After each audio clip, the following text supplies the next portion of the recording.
नमस्कार. Easy homemade DIY डिझाईनमध्ये आपले स्वागत आहे. तर आज आपण प्रिन्स कटची कटिंग पाहणार आहोत, कारण खूप रिक्वेस्ट होते की प्रिन्स कटची कटिंग दाखवा किंवा ब्लाऊजची कटिंग दाखवा. तर आता ही 36 साईजचं ब्लाऊज बनवत आहे मी. तर उंची मी इथे 15 घेतलेली आहे बॅक साईडची, आणि शोल्डर इथे 5.5 घेतलेले, मोंडा पण 5.5 पावणे 6 घेतलेला आहे, आणि आपल्या छातीचा चौथा भाग आपण आता 9चा टाकून घेणार आहे, आणि 1.5 ते 2 इंच आपण मार्जिन देऊ शकतो, कापड असल्यानुसार करायचं. 1 इंच मी मागच्या बाजूला गोल राऊंड देण्यासाठी देत आहे मोंड्यासाठी. आणि आता आपण याची पूर्ण अशा प्रकारे कटिंग करून घेणार आहे. तर मागचा गळा आपल्याला जर डिझाईनचा घ्यायचा तर डिझाईनचा, आता हा त्यांनी मला कस्टमरने गोल सांगितलेला आहे, तर मी 9.5-10 पर्यंतचा गळा घेतलेला आहे. आणि आता गळ्याची आपल्याला अशी छान प्रकारे असा गोल आकार देऊ आता याची व्यवस्थित कटिंग करून घ्यायची. आता हा बॅक साईड आपण फ्रंट साईडसाठी ठेवणार आहे, तर कपड्यावर बरोबर व्यवस्थित मॅनेज करायचं. 1 इंच आपण खालून सोडून देणार आहे, आणि आता पूर्ण समोरच्या भागाची मार्किंग करणार आहे. तर साईडलाही आपण तिकडनं 1.5 इंच ठेवायचं आहे, आणि खालून 1 इंच ठेवायचं आहे. आता पूर्ण आपण बॅक साईडसारखं पूर्ण आखून घेतलेलं आहे. आता हा समोरचा गळा मी 6 ते 6.5 घेत आहे. ते कस्टमरच्या मागणीनुसार ठेवायचा, पण मी 6.5, 7 किंवा 6 असा ठेवत असते.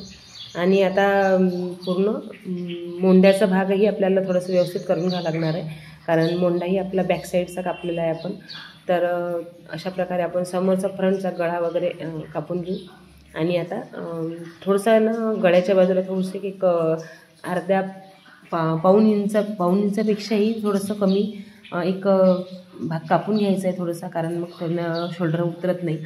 आणि आतमध्ये आपण अर्धा इंच घेतलेला आहे मोंड्यासाठी, आणि तिथून आपण आता 1 इंच देऊन देणार आहे, कारण तर मोंडा समोरचा थोडासा खोलगट भागाचा असतो. तर अशा प्रकारे आता मोंड्याचा आकार देऊन दिलेला आहे. आणि हा जो एक्स्ट्राचा आपण 1.5 इंच घेतलेला होता ना, तर त्यासाठी मार्जिन, कारण आपल्याला मोंड्याकडून जास्त नको आहे. आता आपण छातीसाठी 3.5 इंच आणि उंची 4.5 इंच आहे. तर थोडंसं व्हिडिओ काढता थोडंसं कमी असं झालेलं आहे, तरी मी तुम्हाला मापच सांगते. आणि खालून टक्ससाठी 1.25 इंच या बाजूने आणि 1.25 इंच या बाजूने असं करून आपण त्रिकोण करून घ्यायचं आहे. मोंड्याकडून 1 इंच घेऊन घ्यायचं आहे, आणि असा आकार देऊन देणार आहे. फक्त आपण आकार देणार आहे, त्याची कटिंग करणार नाही आहे. आणि जे आपल्याला टक्स पॉईंट द्यायचं आहे ना, तिथून आपण ठेवणार आहे, आणि मोंड्याकडून आपण कटिंग करून घेणार आहे पूर्ण. तर अशा प्रकारे आपण पूर्ण मार्किंग केलेलं आहे. तर आता याच्यानंतर आपण अशी कटिंग करून घेऊया. आणि याला म्हणजे कट न करता हा आपण प्रिन्स कट शिवणार आहे, कारण आजकाल जे ब्लाऊज पीस येतात ना, ते अस्तर आपले व्यवस्थित वापरतो आपण, पण वरचे ब्लाऊज पीस साड्यांवरचे असतात, ते थोडंसं म्हणजे प्रॉब्लेम होतात. त्याच्यामुळे आपण न कट करता, आणि नंतर हे हुक पट्टी करून 1 इंच, कारण आपण जेव्हा टक्स देतो ना, ते खाली एक्स्ट्रा जात असते, आपण ते नंतर शिलाईच्या वेळेस करणार आहे. तर आता आपण बाहीची कटिंग बघणार आहोत. तर बाहीची कटिंग छातीचा चौथा भाग घेऊन घ्यायचा आहे. तर आपला छातीचा भाग 9 होता सॉरी.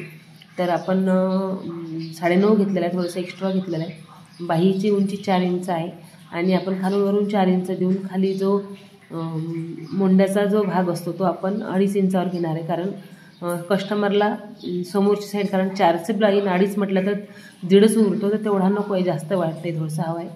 आणि गोलाई आपण 6.5 म्हणजे 13चा आहे, तर 6.5 घेणार आहे, कारण कस्टमरचं 36 मापाचं ब्लाऊज आहे आपलं.